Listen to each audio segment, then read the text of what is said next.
Good morning, Vietnam. March Unit 1, headquarters. Move out. Lead vehicle heading out of the fairgrounds. Thanks very much to Brown County Fairgrounds. March Unit 2, move out. Flat Fanatics and Mighty Mite Munchkins and Convoy Crazies too. Johnny here, coming at you from the Natchitoches RV Park here in Natchitoches, Louisiana, everybody. Down on the bayou. And how is it that I'm the only person that can pronounce that right here now? I mean, it was easy for me to learn how to pronounce it. I don't know. It's whatever. It's time to hit the road again. We're not quite on the shores of the Cane River, but we're close enough. I still haven't found out if raising canes is related to the Cane River. But I'm going to find out and let you know. Because there's a lot of raising canes down here. Yeah, I had a nice time yesterday. Did those events. That was fun. But it's onward and upward. Let's see what kind of trouble we can get into today. It's like 6:30, something like that. Another dense fog advisory until 10. So I'm pretty sure my canvas is sopping wet. So I doubt I'm going to be able to put the canvas up until it dries out. That's okay. We'll run topless today. I don't care about it. But yes, it's time to pack up shop and make some hood coffee.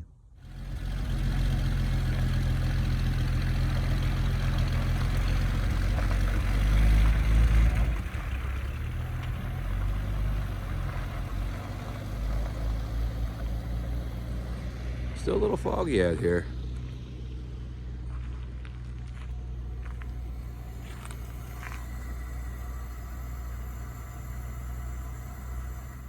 When my girlfriend comes, I got this toilet, I got a clothes hanging rack, I got my more storage there, and all my spare parts and camping's underneath. I hate for Johnny to take a picture when it's so messed up in here, but it looks better than mine. I got everything kind of thrown around because I know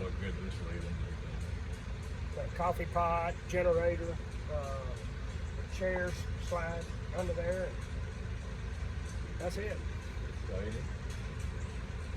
have a friend that has. And the bed is more comfortable than my bed at home when it's done right. It's kind of disheveled right now. You're a convoy dog.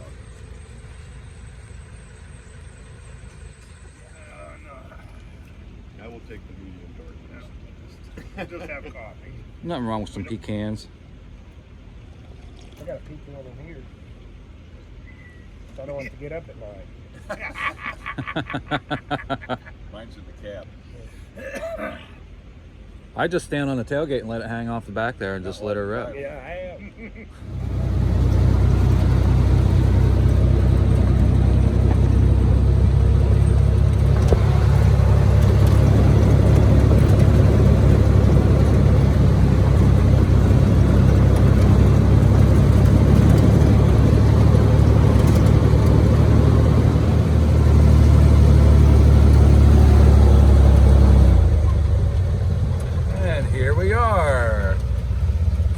Fun.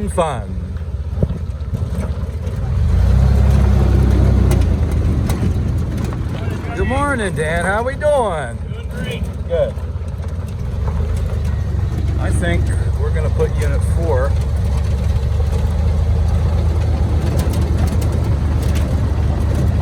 right here.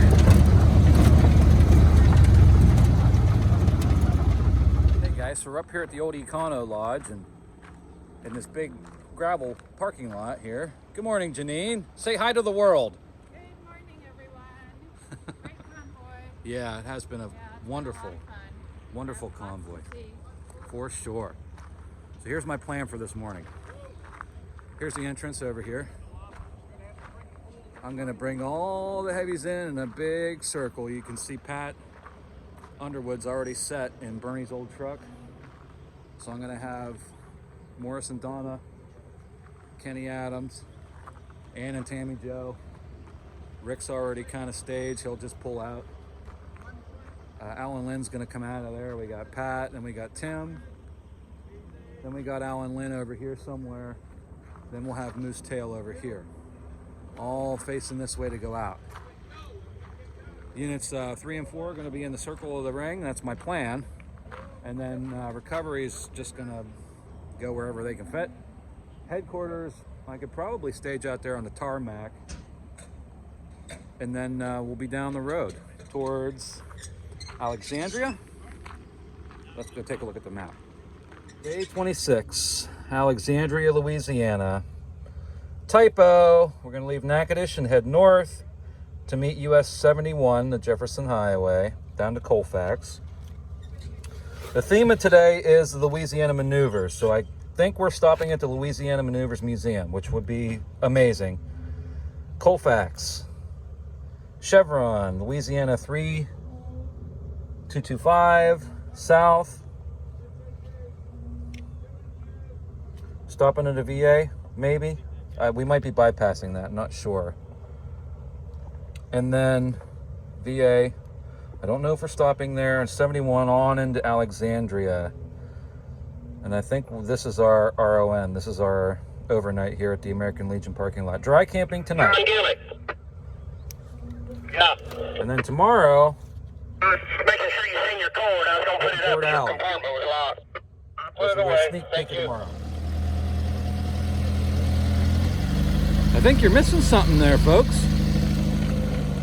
That thing must go like a rape tape with that trailer on there, buddy.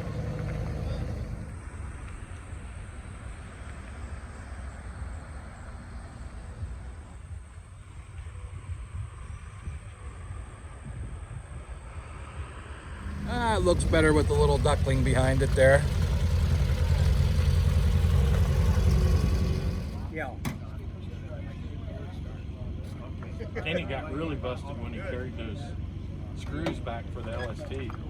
Really? He was overweight, oversized, overloaded. Those things were heavy. My stepdad, he broke his transmission.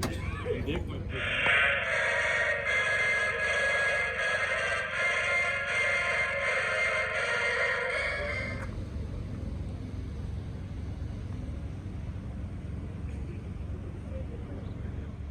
It's 10 minutes to first gear and supports hitting Doss Road towards Colfax, Louisiana. Buddy.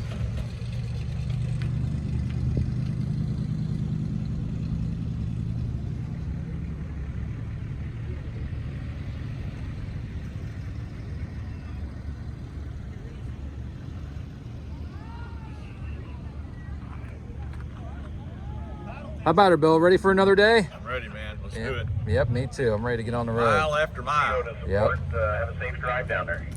Roger that.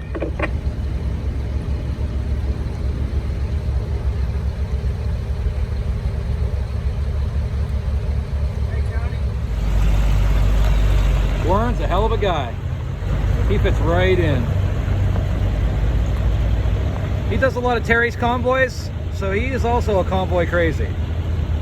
For sure. And a beautiful truck too. I love those ton and a half.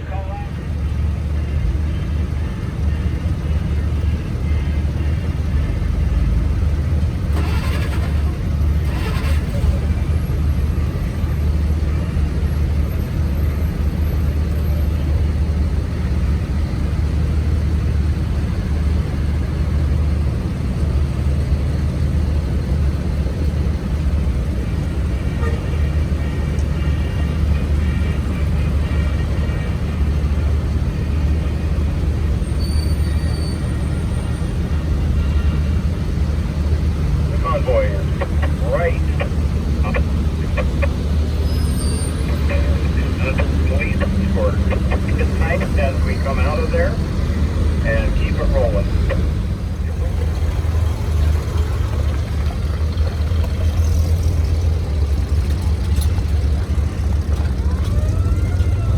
So the convoy is heading straight through the roundabout. The Rune de Boot. Straight through the roundabout. Whose tail is on the highway? You'll copy?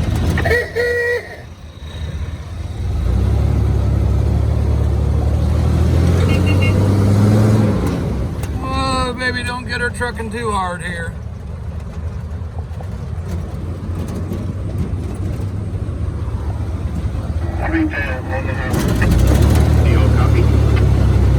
Here we go, we're heading south.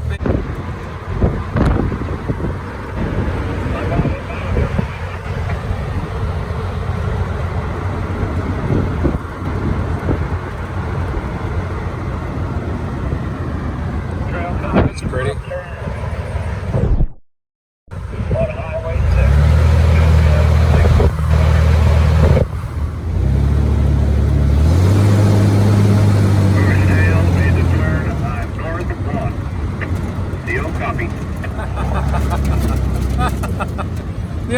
The only thing I hate about roads like this is the cleanup afterwards. Otherwise, I love it. Beautiful Sibley Lake. Little gazebo out there on an island. That is neat.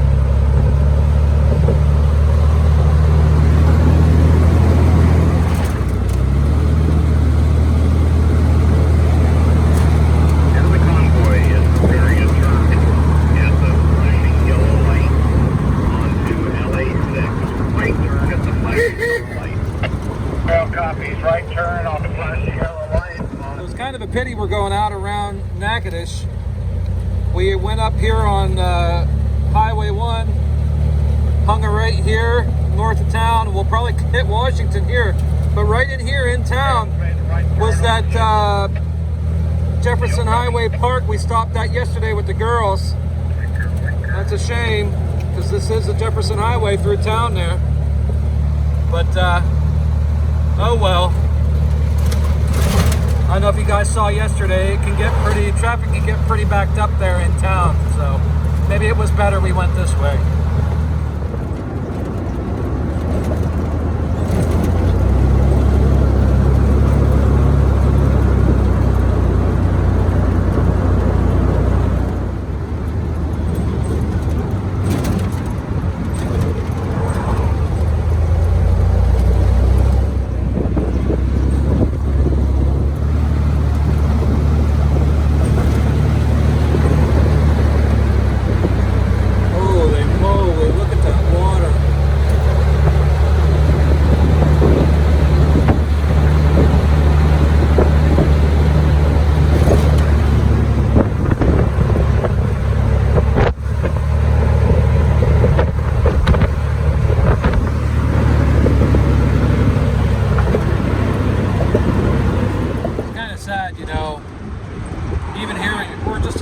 Outside of town, outside of Natchitoches, and if you really look, you can see the inequality, the disparity of wealth.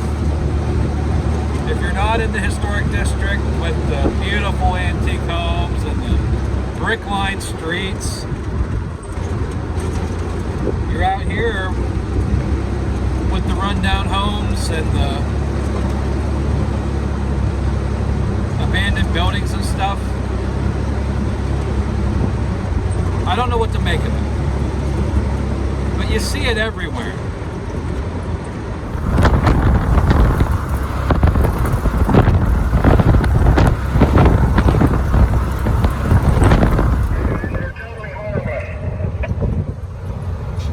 That's what they want you to think. And banana spiders are harmless.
fishing. Right on 70. Mrrr. I speak your language.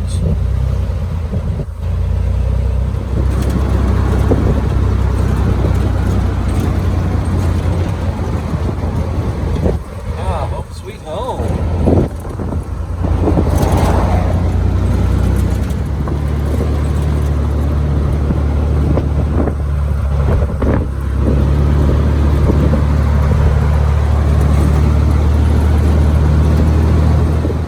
How do you guys like that hoo-ah that I've been doing in the last couple of videos? Well, not the last couple of videos now because it's day like 26, but 10 days ago, 10 episodes ago. Holy pokers, am I getting far behind or what?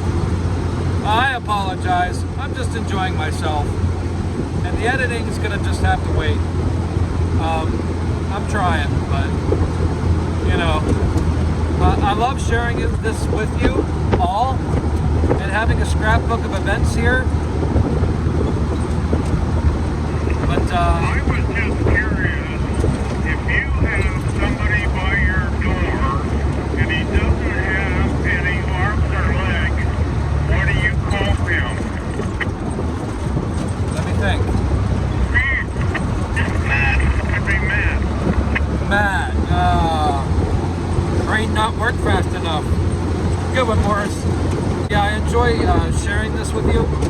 But it's too much to edit and upload and find Wi-Fi and enjoy myself. So that's what I've been doing.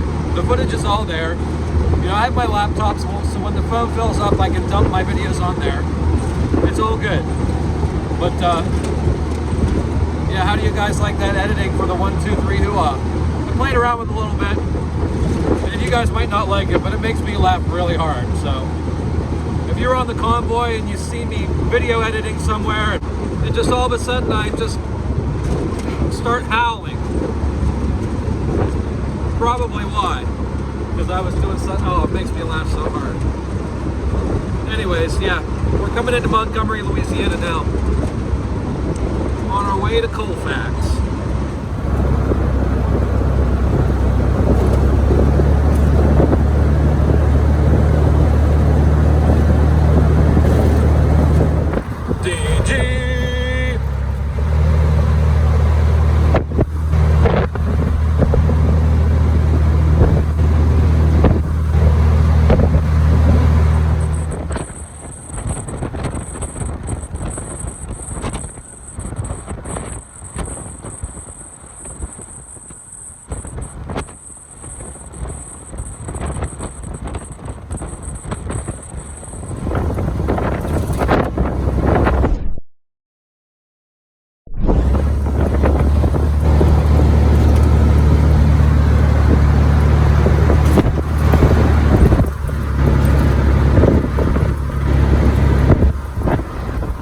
Looks like one of them little rock sword Jeeps.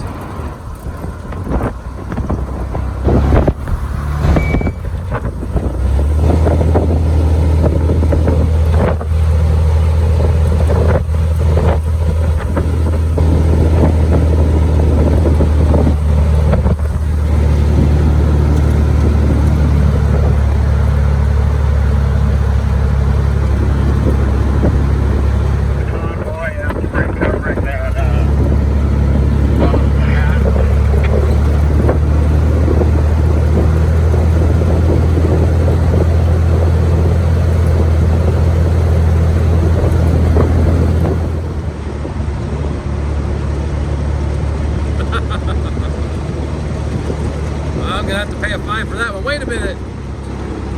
JT, I bought you ice cream, buddy.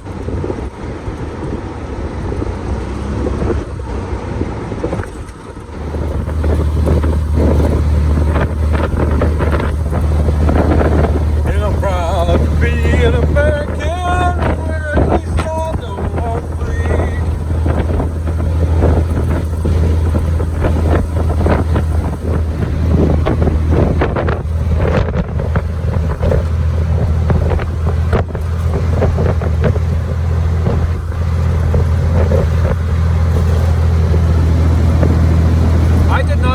the deep south to look like this. I thought it was all going to be swampland and tepid water and alligators.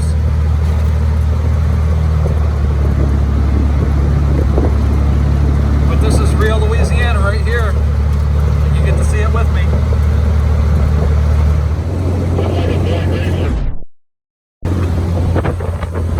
No step on snack.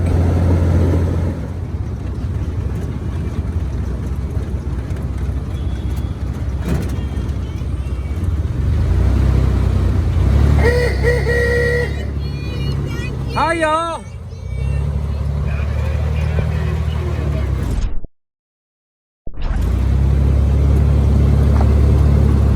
I heard sugar. What was the rest of it?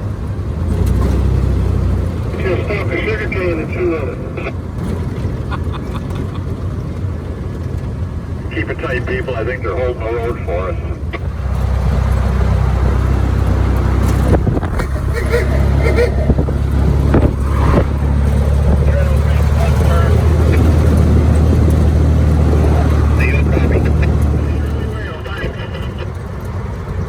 Thanks, Warren. You're an OG. Scale made the right turn on 71. The copy.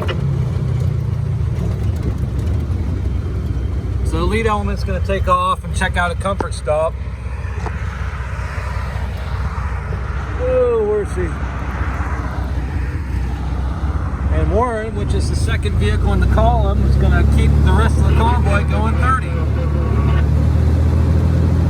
The copy.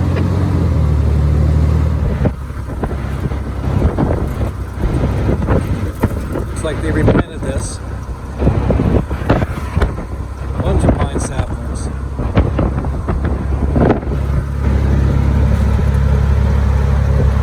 End up on the shoulder of the road. Leak started leaking over to the shoulder.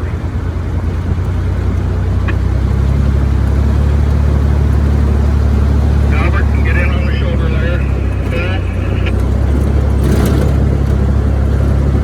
Come on up to me, Morris. Gonna double stack you up there.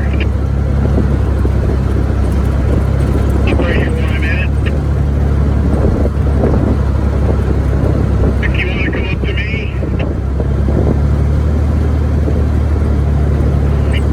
Hey guys, Coverless Johnny here, coming at you from Baghdad Community, Louisiana there, everybody. I don't even know what gas station this is here. Hey. Ah, I got a little bit of a case of Jeep ass this morning.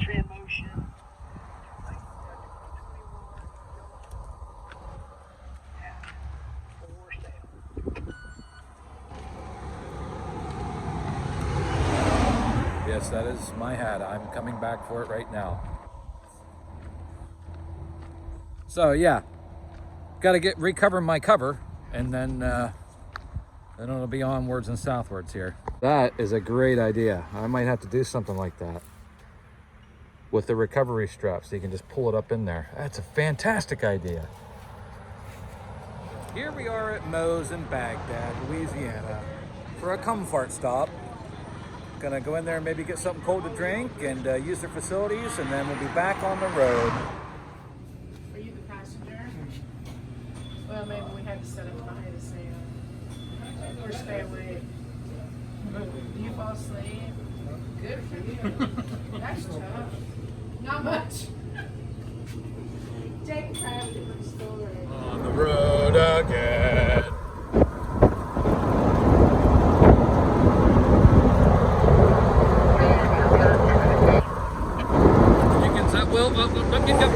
Yep. So I'd like to thank Recovery for recovering my cover, and I'm going to have a fine to pay for that at the next sheriff's meeting, I'm sure. You would be surprised if one of these farmers along here has a welder. Yeah, so speaking of welder, Kenny Adams is having a little trouble with that M105 he pulls. I guess it broke somewhere. I heard someone say it was a spring, which... Hi!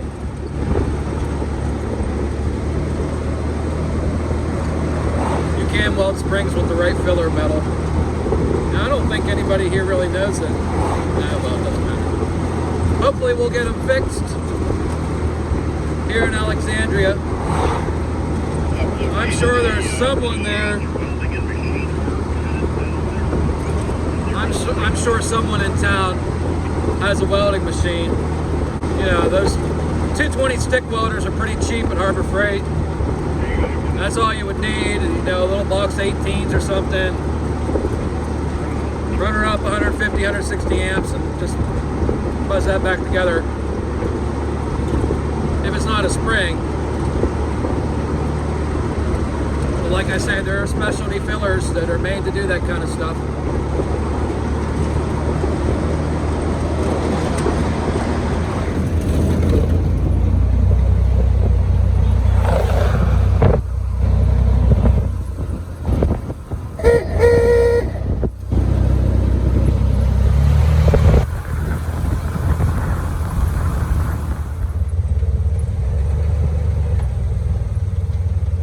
Big old lot there.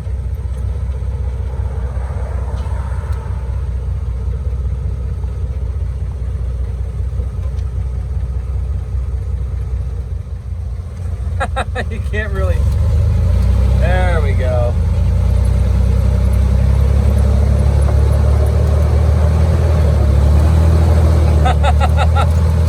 That mirror sucks.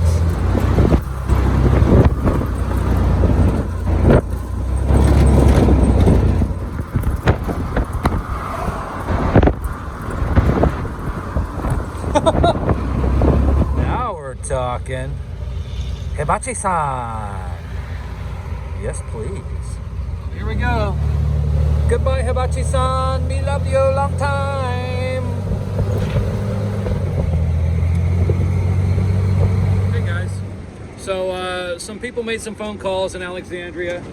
JT got a call back from a welding shop there. The guy wants some pictures of the what needs welded, and hopefully they'll get them over there and get them welded back up. So good news. We're still on the road. We're literally on the road right now. So that's the way things happen on the Convoy.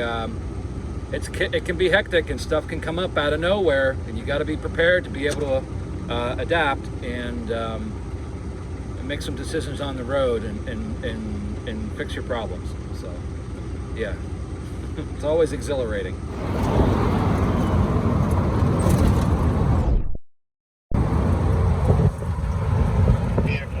That need to get through the light. See that? It's a straight shot all the way in. And Seal, we're going to loop you around.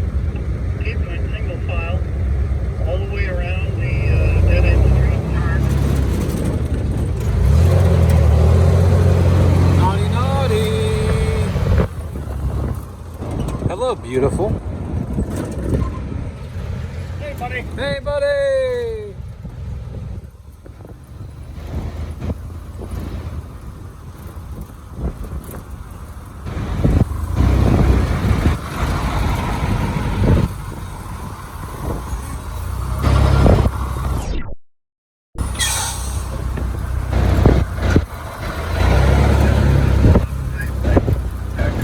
Holy moly, look at all them treasures they got here. Holy cow.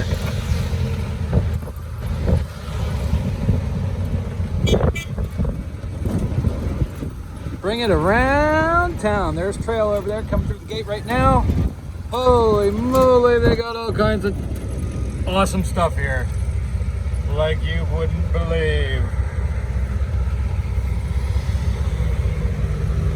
Hey guys, welcome to the Pineville, Louisiana National Guard Training Center.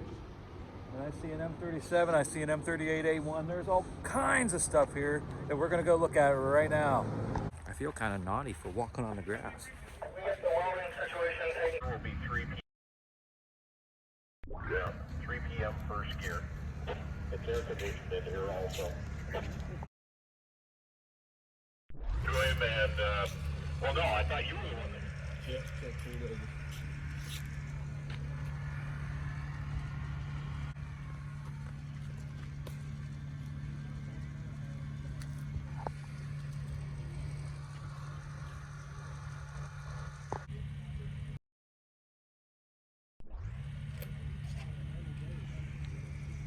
That's a handsome looking tank right there.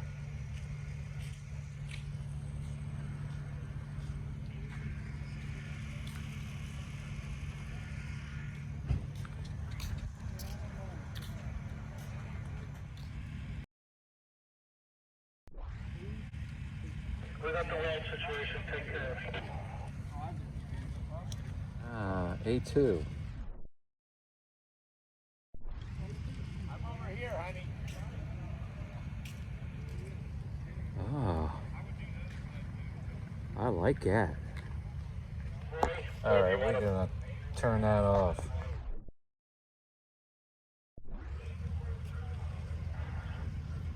Going right down the barrel of that sucker. So cool.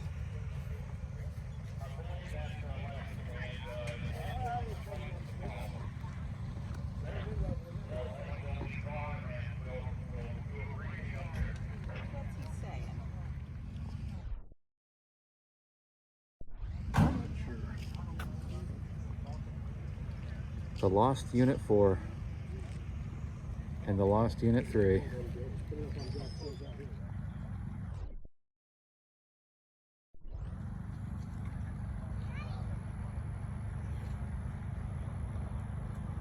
It looks kind of like a Duster. The one we have in Boalsburg must be an A2 because it looks a little bit different than this. 105th AAA. Wow.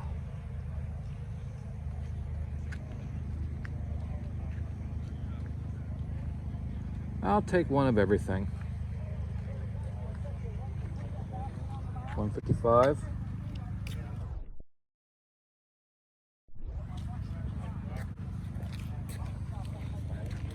We know what that big beautiful baby is, of course. I'll take that though. That I would take for sure. It's an A3.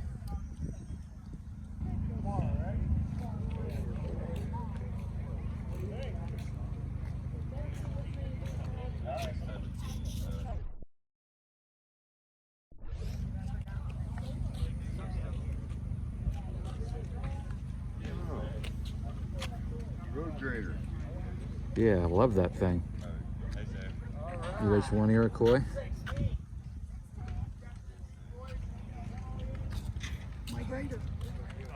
What we're going to do is split you into two groups. We're going to have one group go inside, half that group again will go upstairs, the other half will remain down. One group will go with me into this little building here to my left for a presentation on the maneuvers themselves.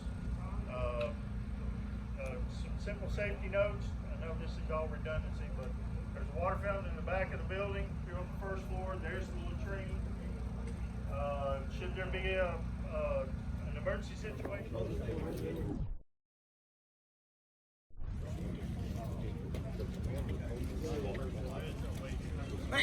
Hey.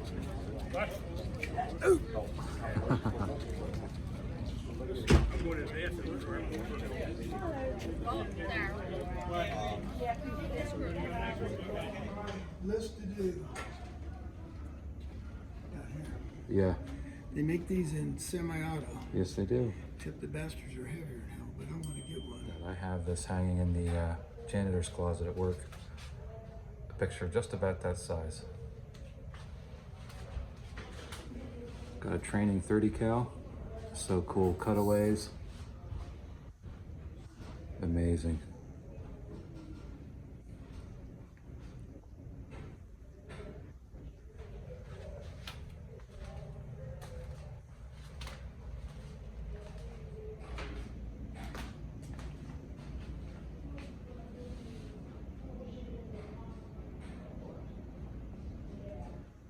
Wow.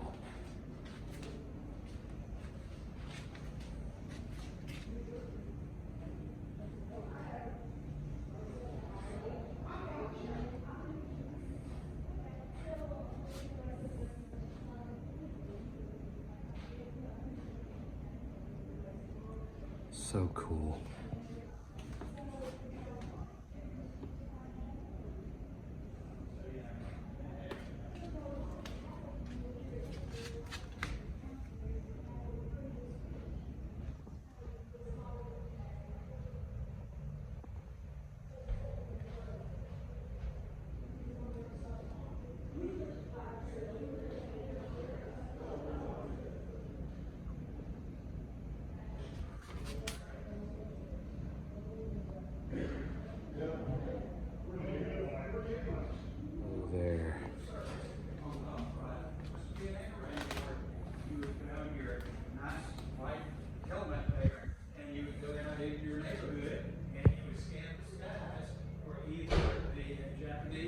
German Air Forces. And then, of course, you could raise the alarm if you happened to see anything. The Wow. war experience also included, of course, rationing. All heard about that. Well, we have rationing books that we exhibit here, and also these red and blue tokens here that you don't see as often as you do a ration book. If you bought something that was not exactly the price that your ration stamps were marked, you could get change from your shoe salesman or butcher, whatever it was that was ration that you were buying. So these were the tokens that you would receive in the exchange. We also have some of the infamous letters that don't exactly say greetings from the president, but they're very close. But they notify you when and where you're supposed to show up for the physical, the pre-induction physical, and then for the induction as well. One of the things that the federal government was concerned about during the war was morale. Okay? How do we keep morale up? How do we keep the support that we will need? And one of the ways that the Army and the other military came up with was that we would have community sing-alongs, right? We would have speakers and they would raise the morale, and then we would all get together and sing a nice song, or two, or several. And the government would even supply the song books for you. We have the Let's Sing the Same Songs, right? Let's all get on the same page, right? Let's all support the war effort. So we have that song book. That was a revival of a practice that the government had during World War I. We don't have it in our World War I cases yet, but we also have a World War I songbook as well. And it has all sorts of traditional American songs, and then it also has the national anthems of some of our allies in that conflict. Big, beautiful BAR there. Home to the front, living room, maybe something like that. But we have examples of sweetheart pillows from the camps here in central Louisiana. Camp Beauregard for those two. These are too delicate to be stuffed, by the way, like this one. That's the only reason why they're not. But they are examples of the sweetheart pillows, as well as that one and that one, that that were available at Army camps and training centers. Soldiers would buy them, send them to their sweethearts, mothers, sisters, family members, whoever they wanted to send them to. Question. Essler Field. Let me explain what that is. You'll learn downstairs, but let me give you the short version. Essler Field was a United States Army Air Corps base, and it was located just a few miles up the road from where we are now at the southern tip of Camp Livingston. Camp Beauregard was actually one of the smaller training camps here in central Louisiana. Camp Livingston, which was about 8 miles this direction, was a much larger camp, and it included that air base. The air base served both Camp Livingston and Camp Beauregard as well. This exhibit also has the service flags that would be flown in a front window, usually during the war. The blue star, of course, meaning that a member of that family was serving in the military, and the gold star meaning that a member of that family had been lost, their life had been lost during their military service. Had to have a radio, of course. That's how you got your news. You might see a newsreel if you went to the movies, and they were updated usually once per week. And if you really wanted to keep up with the news, you had to have a radio. The first television broadcast in Louisiana was in 1939, just prior to the real beginning of the war, just literally a few months before the invasion of Poland that started the European theater of the war. And it was from one level of a department store in New Orleans to an experimental receiver in another floor of that same department store in New Orleans. In other words, there are no television broadcasting stations, there are no commercial television receivers in Louisiana at that time. So if you didn't have a radio, you were out in the cold, right? We also have a selection of toys. Down at the bottom, we have this downtown doll Alexandria. with a army uniform. We have a staff card. And you notice that it has a white cross on it. Anybody have an idea, or have you read about the maneuvers enough to know what it was? It's a neutral party. It was used by the referees in the maneuvers. So you're absolutely right. Doesn't belong to the Red Army or the Blue Army. Right? That's a referee. So they're flying around. And yeah, they're seeing who did what. Is that bridge destroyed or whatever during the maneuvers. Uncomfortable walking around with that emblem, so they adopted this emblem, which is totally understandable. And it had been used before in the American military. This is a copy of a poster from the World War I era. Okay? And again, you see the same symbol. Okay? It says, may our glorious flag and this lucky star guide and keep you wherever you are. Okay? So it became what it is today, of course, because of its association with the Nazis. Vest is reflecting in the glass. It's a real deal Strumgewehr. Wow. Well, you don't see that every day. And part of that exhibit, A real STG-44. I've never seen one in real life. the Japanese, we have Japanese grenade stitches in this exhibit. The way those work, if you've never read about them or seen one, the soldier who was going off to the military would receive a belt of 1,000 stitches like this. His mother, his sister, aunt, good friend, right, would make a knot, would sew a knot in a strip of cloth like this, and so would 999 other women, preferably from the village that the person came from, or the neighborhood in a larger settlement. And then the soldier would wear this until he came home. Reminder that there were people who cared for him, right? And a good luck charm as well, right? You don't see a lot of these. I'll say, even though we have one in our collection, the Smithsonian has one that is very much like this one. It is different though in that it was used by a Japanese American soldier during the war. Wow.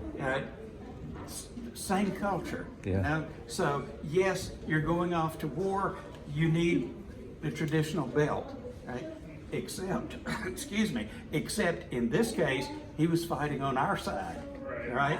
Which you don't usually see. This one happens to be from a Japanese soldier who was actually fighting on the other side. But nevertheless, that's the 4-4 deuce, go for broke. Of this piece of white cloth and all the little red dots on it. We have school children who come through at least once a week. Right? We have at least one tour a week. And they sometimes look at that and say, what the world's that? Can't figure out what that's supposed to be. Flying from a Japanese ship in Hiroshima Harbor the day the first atomic bomb was dropped.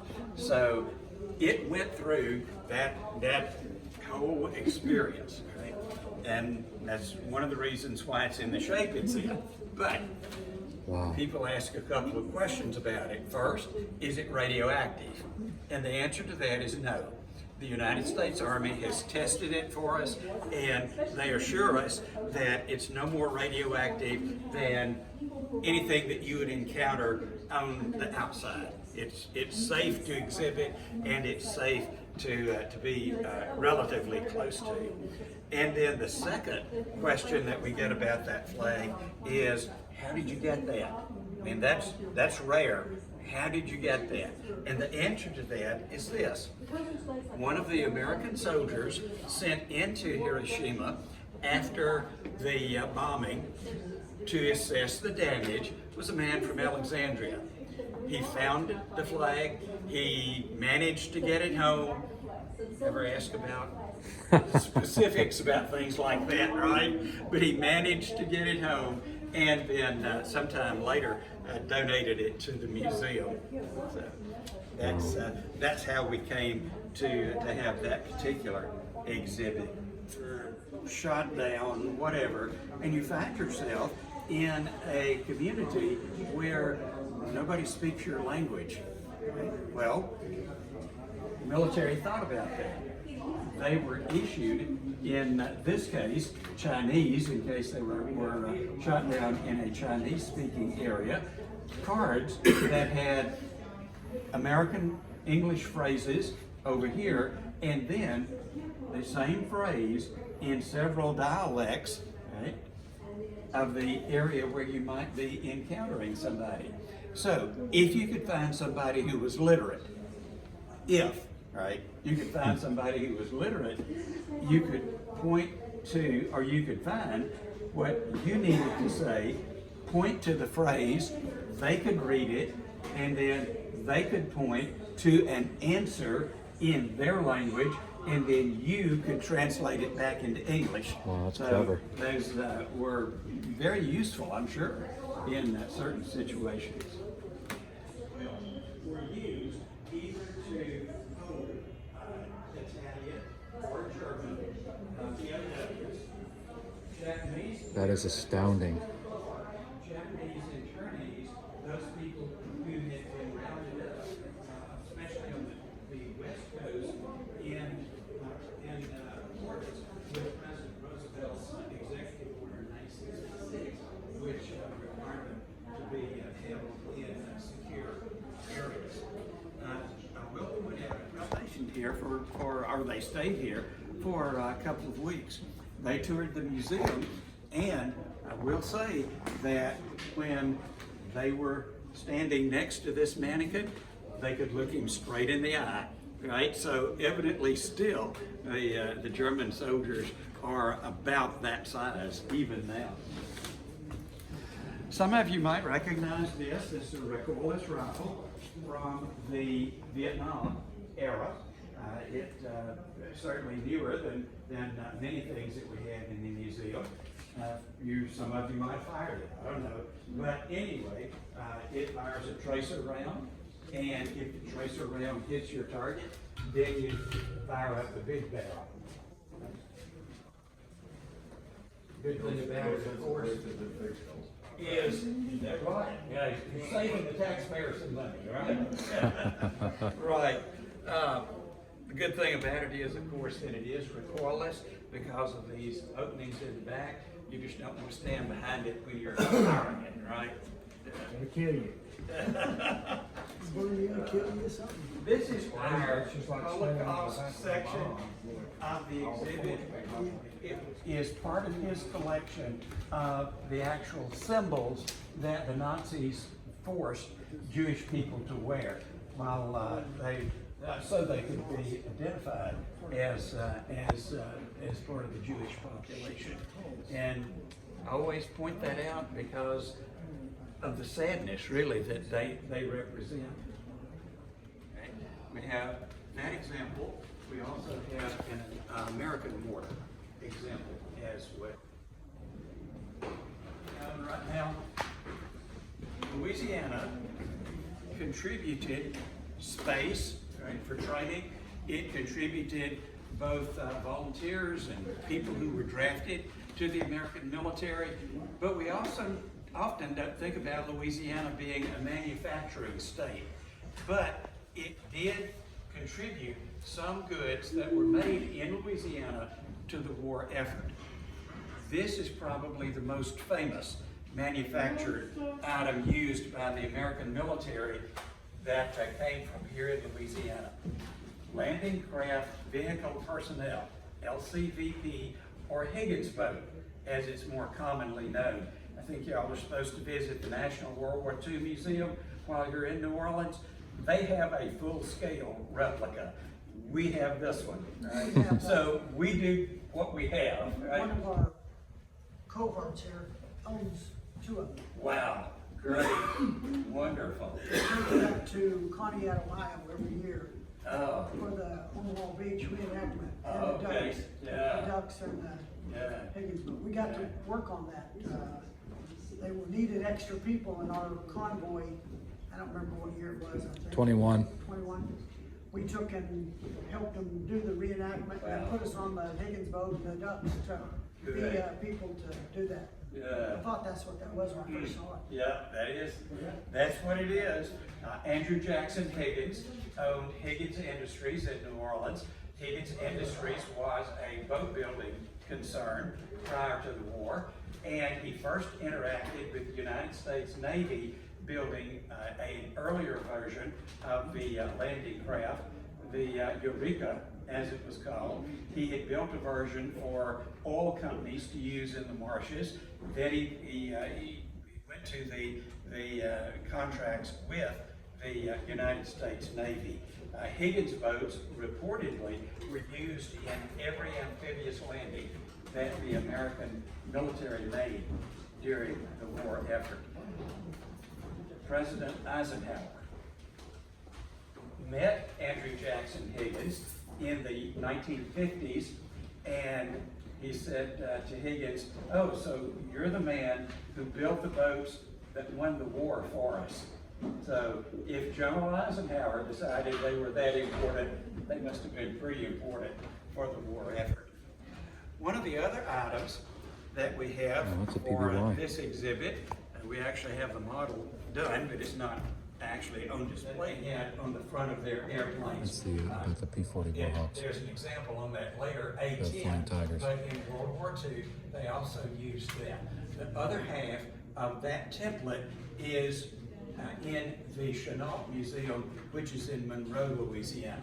Yep, my hometown. Oh, okay. Well, yeah, that's a great museum. And They Chenault's granddaughter still runs the museum. Right. So you can. Sure does. Yeah. Yeah, yeah. She's telling me about accompanying her mother, Chenault's daughter, to trips to China. And she said, They treat practically anywhere you go in China, people still remember Claire Chenault. Right. They treat, when they went over there, the Chinese government treated them like royalty. That's what she's telling me. Chinese people will go. Right. Yeah. More stuff. Of course, the shoulder, look at the detail, look on the shoulders and everything. Such detail. I love all the detail on our artifacts, like from this era. And then, of course, we were built in 1917, World War I. We built in the World War I era, and we were at that time Camp Beauregard. We were named after Pierre Gustave Beauregard. A name like that, you can tell he's Cajun French speaking Louisiana. And I love his name, it's just fun to say. Well, anyways, so about a year ago, when all the posts had to change their names, we had to change our name. And we also in our museum have a lot of artifacts from Camp Polk, which later became Fort Polk, which then later became Fort Johnson, because they changed their name too. That was named after Leonidas Pope, who was nicknamed the Fighting Bishop. He was a real bishop. I guess Clay, I think. But anyway, he was a bishop, and so they changed their name also.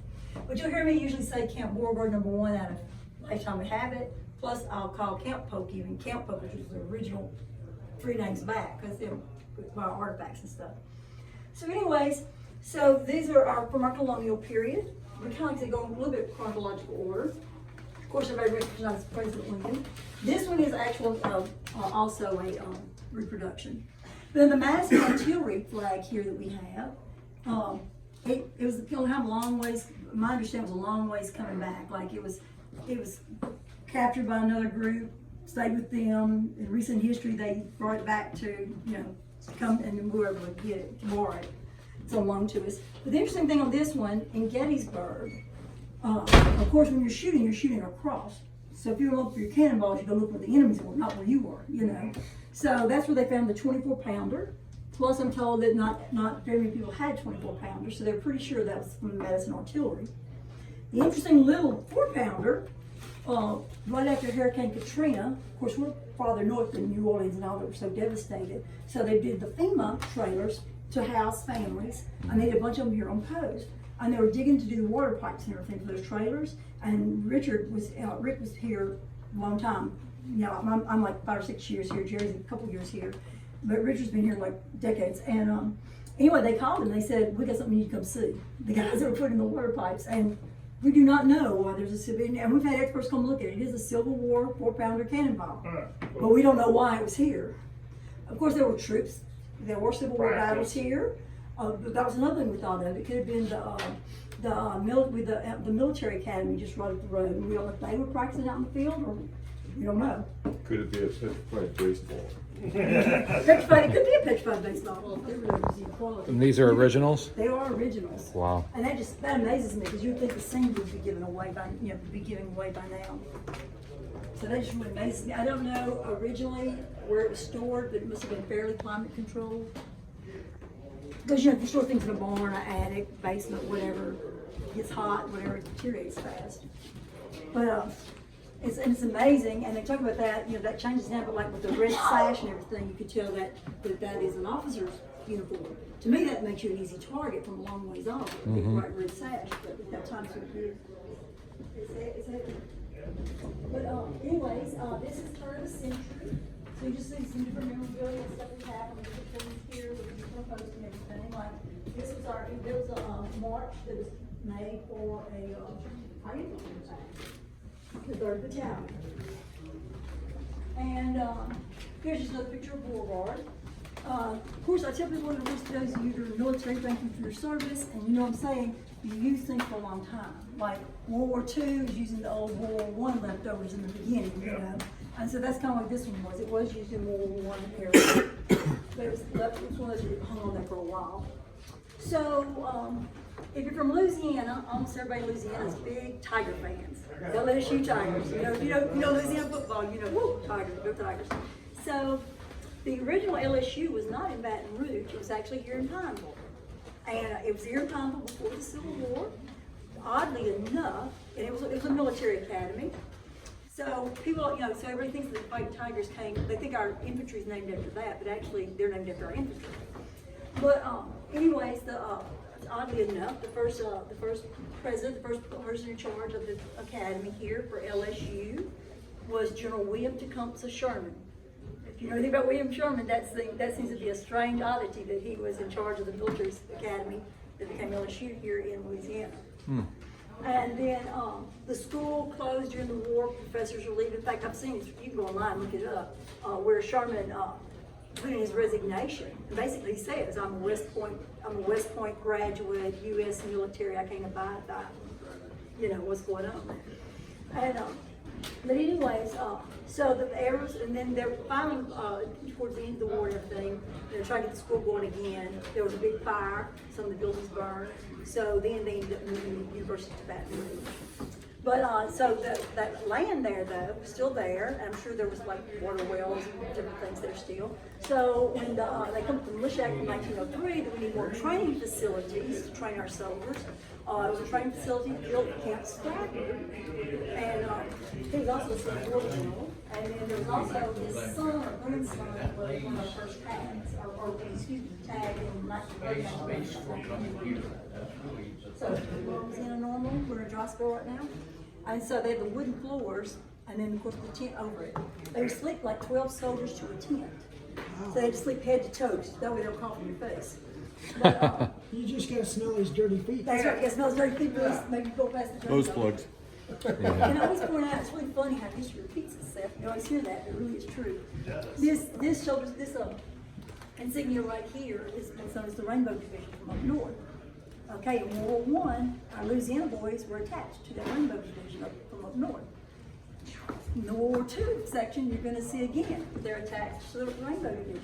When my son was in Iraq, our Louisiana boys were once again attached to the Rainbow Division. So I don't know, we seem to get with them a lot.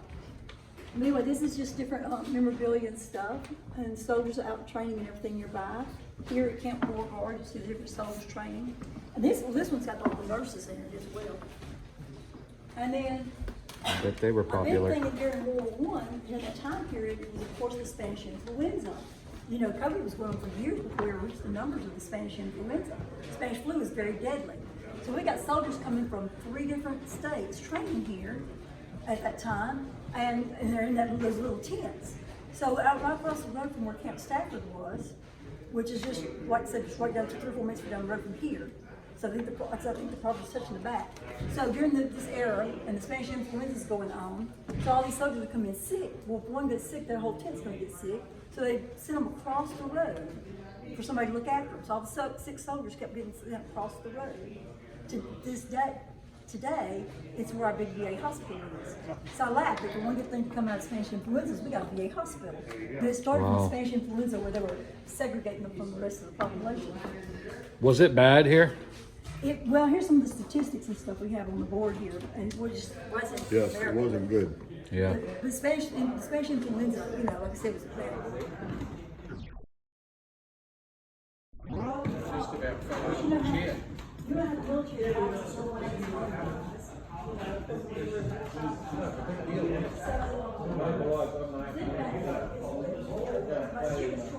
20%, 10%, 20% of their salary, the rest of it went home. That was the rule. You didn't have no choice. That much you was going home to feed your families, to feed your mom and dad and siblings.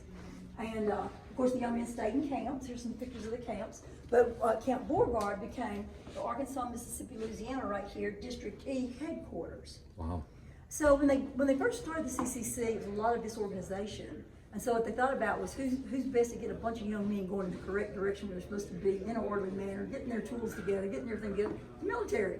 So a lot of the military took over a lot of that CCC on the organization and stuff. And you see the uniforms look almost like a military uniform. But so you can see the CCC logos on them, insignia on them.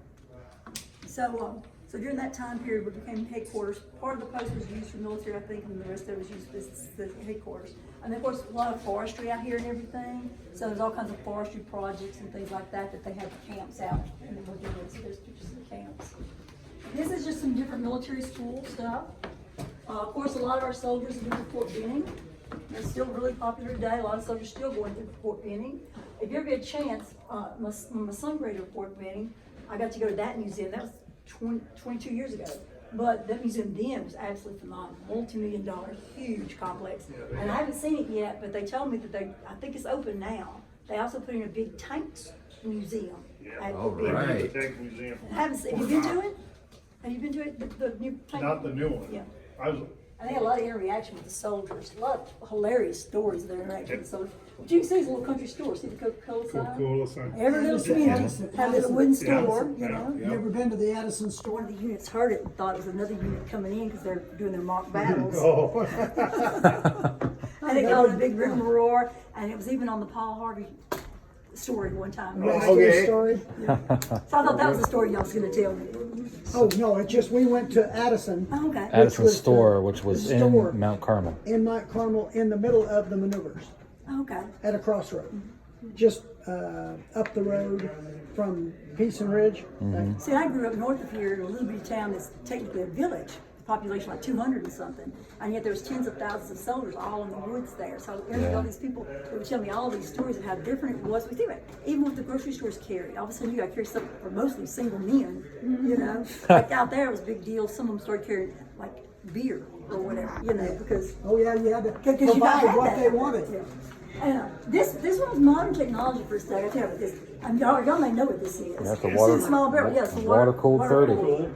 And so it's modern technology for its day. It's very cool. I may abscond with that. Nobody look. Oops, I'm right in the way. I'm sorry. Yeah, well, where's the water can? We don't have the water canister. Yeah, I don't know why we don't we have have a them. couple. They're not labeled. They just say near Alexandria or near Camp Beauregard or Central Louisiana.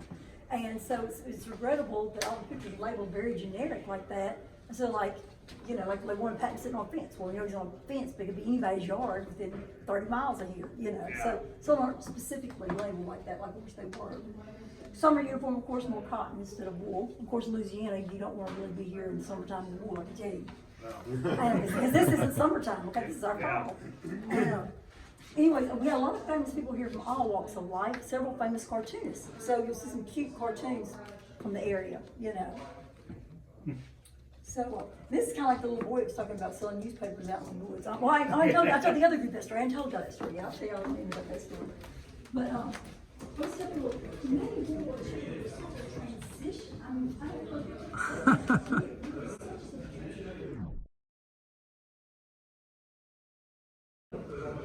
That's funny.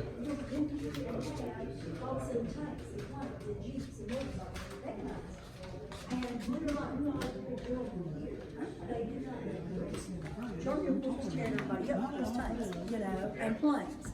So we knew we had to do something. And the thing was, nobody could figure out how to stop those tanks. And we just had a few experimental ones in World War I on planes and tanks. We didn't have very many. And so some of the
It was a team effort. And this was the famous group.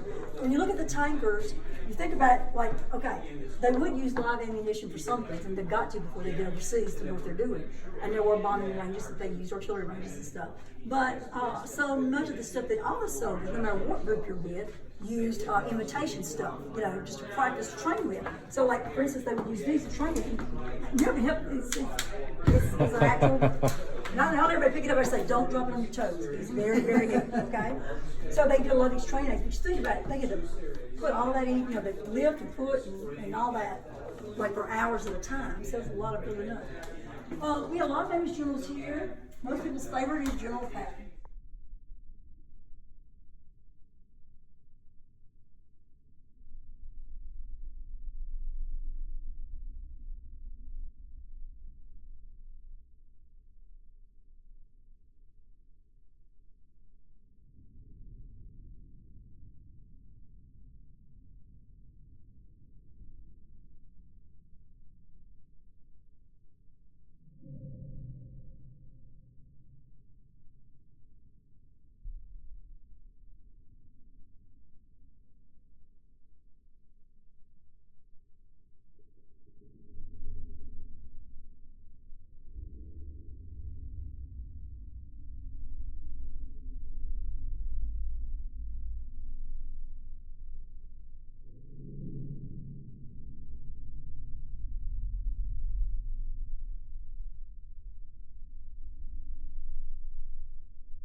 Okay, so this is a wooden training round.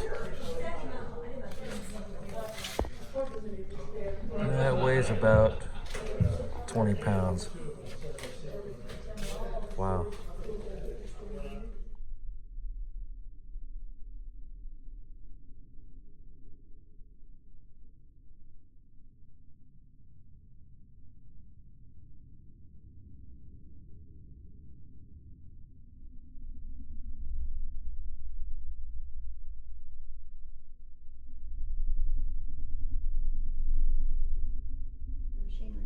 And so there it is, and then that one we have on the back side of this case. So now you can see we're getting into World War II era. Right here, I don't know if y'all noticed when y'all came in, but when y'all go out the door, just look straight up, you'll see a water tower with a Minuteman painted on it. Right out our front door, and it was built by the CCC. There's an actual water tower built by the CCC. The photographer took this picture during the maneuver era. There's the railing, and there's the other side of the railing. Oh, wow, okay. The water tower. Like I said, that water tower was built by the CCC previous to all this. And the museum today is right here. Wow. To give you an idea of where you're at. You can see where all the tents were. There's a lot of tents and stuff. Like I said, there's no way Camp Beauregard could have held everybody. So that's why they built the other posts. The tents were about, they said, about the size of these 4 columns here. I think about 12 grown men sleeping in a tent that size. So it was crowded. Very, very close proximity, right here in central Louisiana. Like I said, Beauregard couldn't hold everybody. So they built Camp Flavor, Camp Pope, and Camp Livingston. Camp Flavor and Camp Livingston were decommissioned after the war.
So he'd follow that line, and he'd get there early in the morning with a big stack of newspapers. Of course, they're bivouacking, they can't leave the woods, and they buy all these newspapers. So he's a little feller, he uses his newspapers, and so he'd sell the newspapers. Well, it's against Army regulations to feed kids, but soldiers did it all the time. I've heard hundreds of stories from local families how the soldiers would feed the whole families even sometimes. And so anyways, so he would get there, you know, while they're eating breakfast, sells newspapers, and different soldiers would say, "Here, son, you want a biscuit?" Or then he said the cook would actually say to him, "I had to set a pan over there by that tree," and you know, for you didn't give it to him. Hey, What's really cute is back then, you know, because of rationing and stuff, you take tin foil or something, you'd wash it and use it over and over and over. Well, you had a piece of wax paper like that, the old wax paper. And so he would eat breakfast with the soldiers, and then he'd take the extras and put it in the wax paper and put it in his pocket and carry it home for his siblings for breakfast. I thought that was cute. I've heard many stories of the different things. Well, one of them was, I interviewed several different families from where I live, just north of here, grew up, where the soldiers, whenever they left, like they were ready to pull out, they were told to dig a big trench, and they stick all these hams and vegetables and cans and everything, and they bury it. Well, they knew that in that community there's all these farming families with bunches of kids. And so I had more than one person tell me, they would even tell me like the names of the hams and stuff, so I really believe their story because they always match, you know. And they would say that, like one lady told me, she said, there was like, I don't know, 8 or 9 kids in their family, and the soldier knocked on the door and told the dad, said, if your dog barks tonight, don't turn the light on. And the next morning, they get up and there's all that food sitting on the back porch. Wow. Because they said these soldiers, these are poor farmers, you know, with black farming kids and stuff. Why waste it? Yeah, why waste it? Because it Do does some seem good like, on it. but you know, that's, a lot of the rules are like, things are destroyed or whatever. Yeah. So like I said, there's a lot of stories of interactions and stuff of people.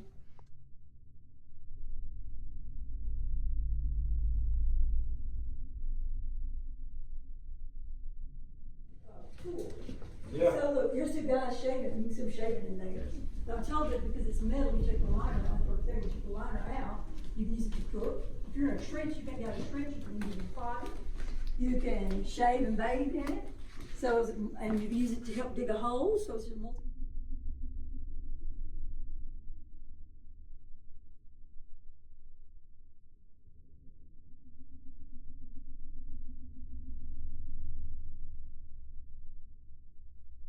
Oh, that's the way she goes. Convoy life, 5 minutes to first gear. Here's a Comanche code talker.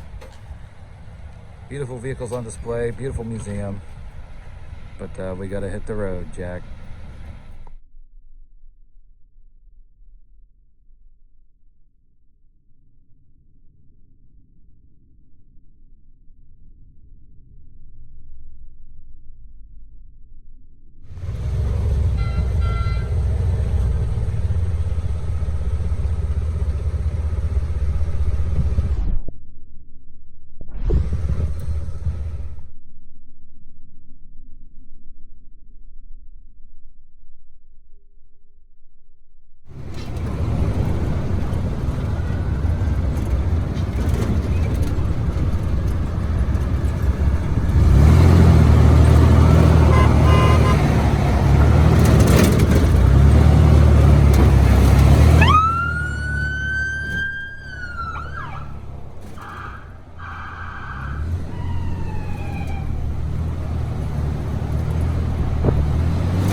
Short drive to Alexandria. Kind of goofed up because we didn't go off the maps at all, but we got here, I guess.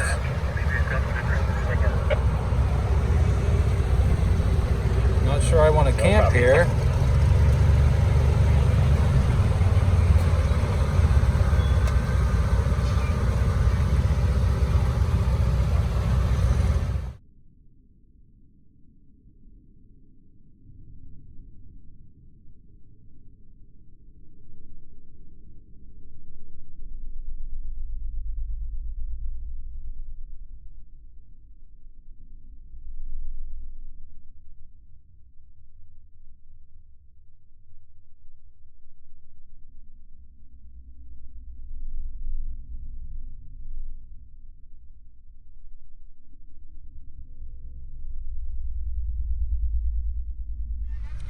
Hey guys, Johnny and the rest of the convoy here coming at you from the American Legion in Alexandria, Louisiana.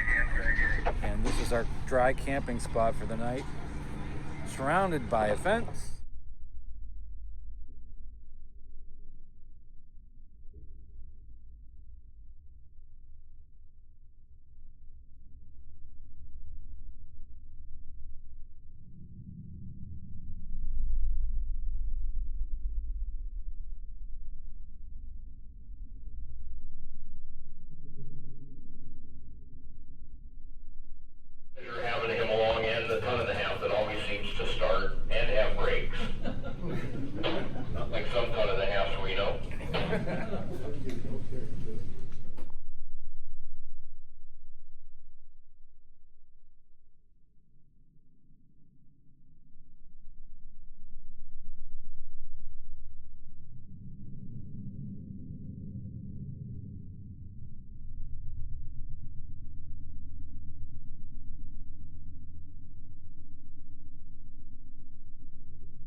Hey guys, Johnny here, coming at you from this Legion in Alexandria, Louisiana.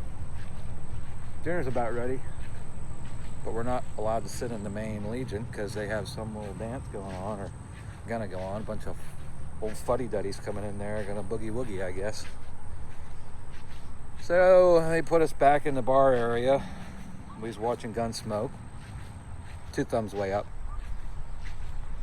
I was telling Wade I don't really care much for Chester though.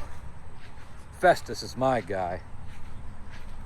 And I come out here to get a couple things, and we have, instead of eating inside, we have luxurious outdoor seating for this dinner here.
Hey, magical hush puppy replenishment system.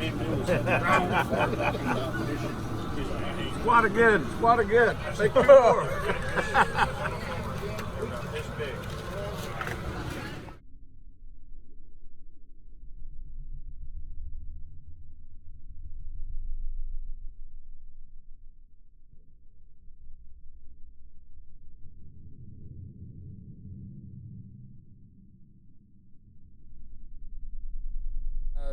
Dinner was delicious. The fish fry was very nice, 10 out of 10. Very appreciative and thankful for that. And, you know, brought some people out to see the military vehicles, so that's good. Got a beautiful sunset. Wow.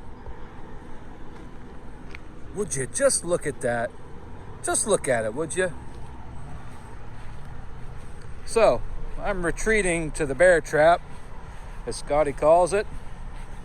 Gonna watch me some Penn State versus Wisconsin. Sorry, Wisconsin. Love you guys, but go Big Blue.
the helm, man. 03 Wisconsin.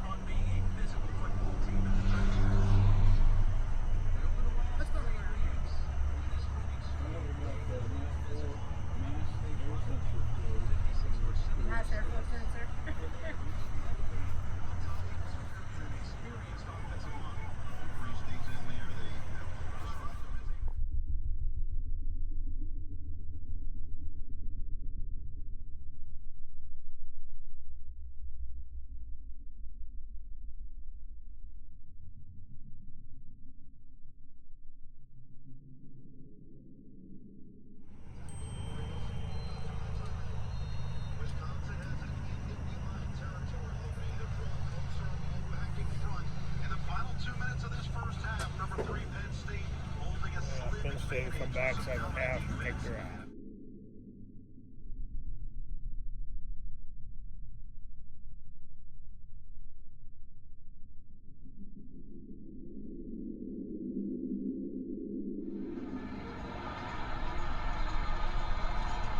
Jalen Reed is a big-time playmaker.